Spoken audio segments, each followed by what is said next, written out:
I was having technical difficulties, so my apologies for how this is set up. Hopefully this works and you can hear me clearly now.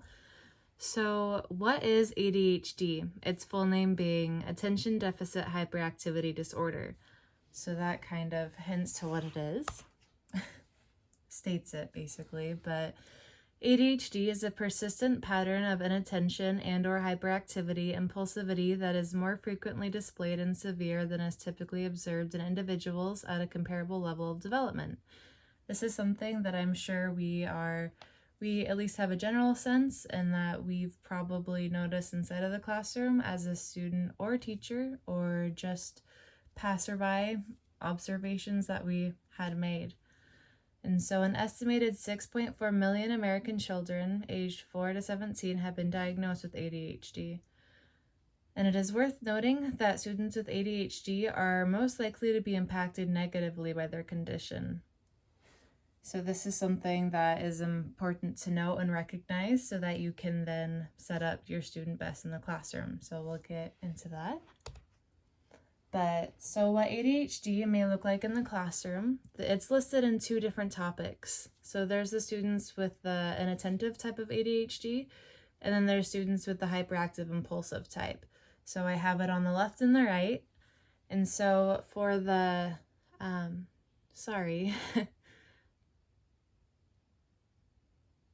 so for the inattentive, it starts with they don't really pay attention to detail and often make mistakes across a number of activities. They have difficulty maintaining attention during activities. They do not complete schoolwork or other assigned activities. They have difficulty with organization of all their activities and just in general. They avoid activities that require mental effort or concentration. They lose materials necessary to complete assignments. They are easily distracted, and they are forgetful in many activities. And for the hyperactive impulsive type of ADHD, they will often exhibit 6 or more of the following. Goes for both of them, but now we're on the hyperactive impulsive. So the first one is that they fidget or squirm in their seat. They get up or leave their seat frequently during class. They run about or climb when the time is inappropriate, and they are generally restless. And they have difficulty in engaging in play activities quietly. They talk excessively and a lot. They blurt out answers. They have difficulty waiting for their turn, and they interrupt others. So the visual below is just kind of representation of the two. And it is common, a lot of those who have ADHD have a combination of the two. So the two that are listed here, all of them are mixed in, and that are their symptoms of it.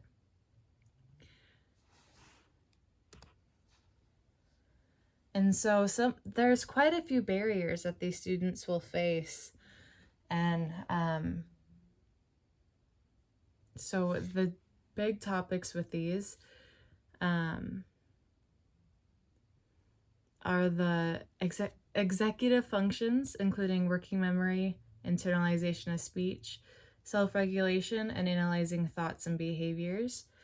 They oftentimes have trouble internalizing their thoughts, and they can blur out at inappropriate times and with inappropriate comments. And so this, I'm sure we can also think back to the classroom. And self-control, and especially if they don't have someone there to guide them consistently. They have problems with internalizing their thoughts. They have troubles with completing and staying on tasks. They don't always recognize that their behavior can affect the entire class. They're not acting out in a way that they're trying to be disruptive. It's just their natural state and how their brain is processing things. And so I think it's important to remember that as a teacher, and to not always try to buckle down so hard on them, but instead make them realize. I'll get into that soon, but I just wanted to touch on that.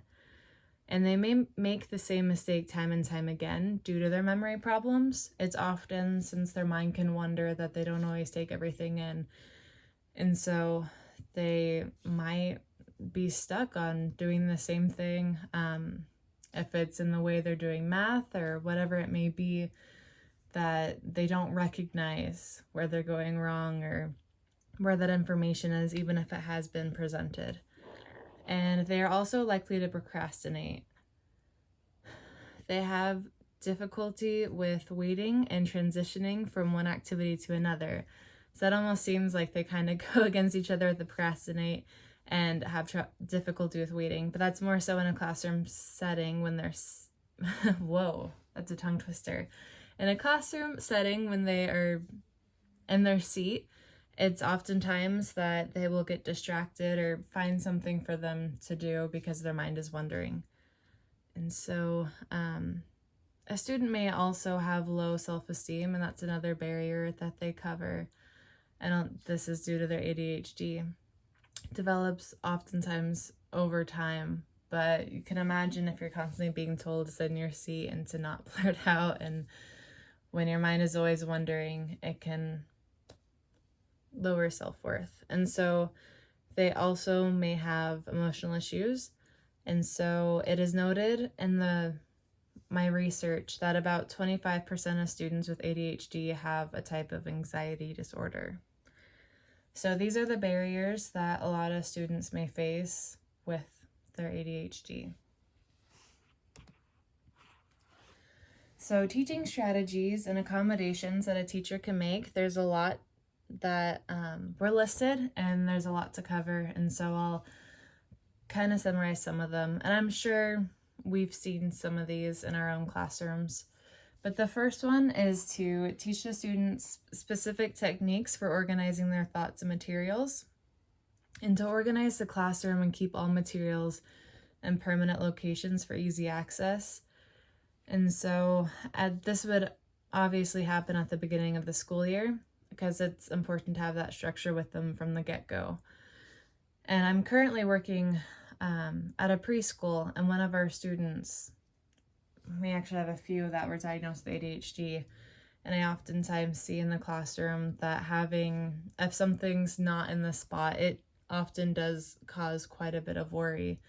And so it's important that each day is laid out a certain way, and that we have the markers in this one spot and the erasers there, and if they're not, it's usually pointed out, and one of the students gets quite upset.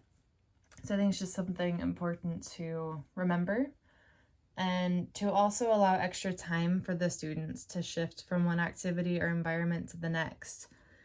This is another thing that sometimes we have a schedule that we want to keep to, and make sure that the students are all in order.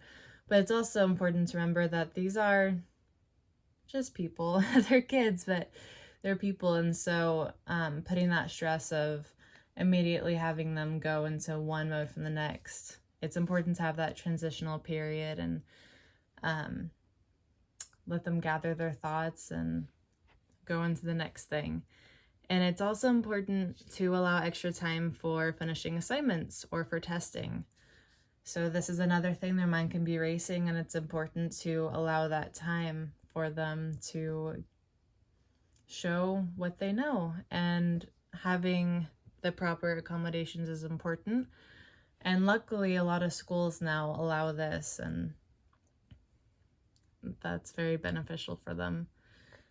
And so for more complex activities, it's important to simplify steps to make them more manageable.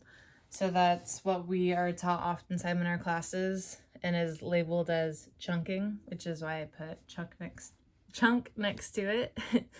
And so it's easy to get lost in the words, and sometimes, oh, sorry, I just got lost in my own words. But anyways, it's just important to list it out simply for them to know, and having it on the board is also important so that they can look back to it if they do forget some of the steps, and for it to be worded in quick little dashes and bullet points. And it's another thing that you could do as a teacher is to seat the student close to the teacher and away from any peers that might be distracting.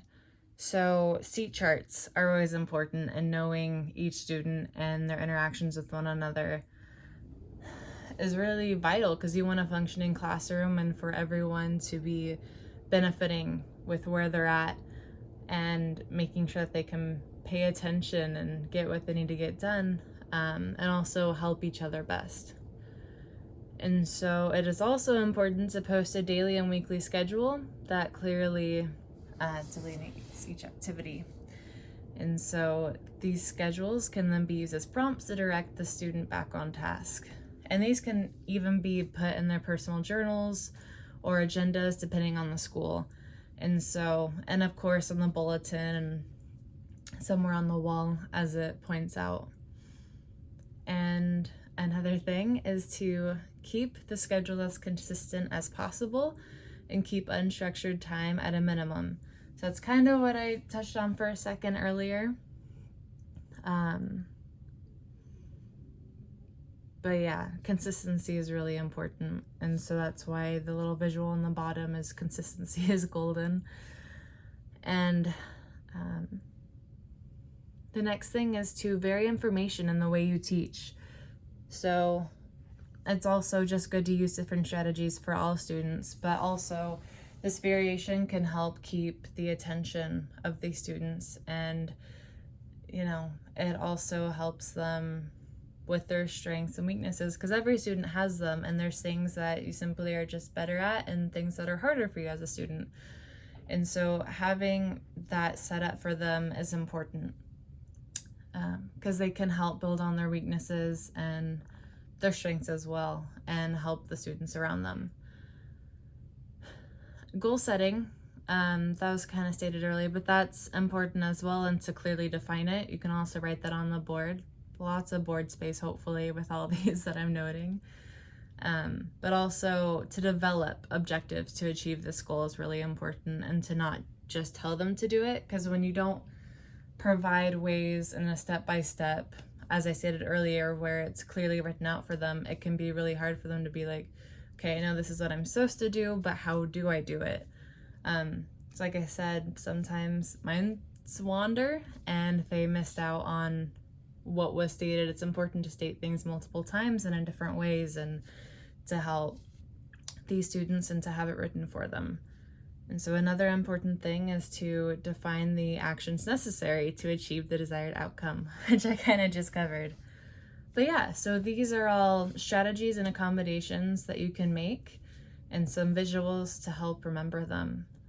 But I know that I've learned quite a few of these in different classes as well, and that they're just good strategies in general, and that they help, I can argue that they help every student. I think these are just important in general. And these are the sources that I used. Thank you for attending my, or listening to my presentation. And sorry for some of the hiccups in there. But yeah, thanks. Bye.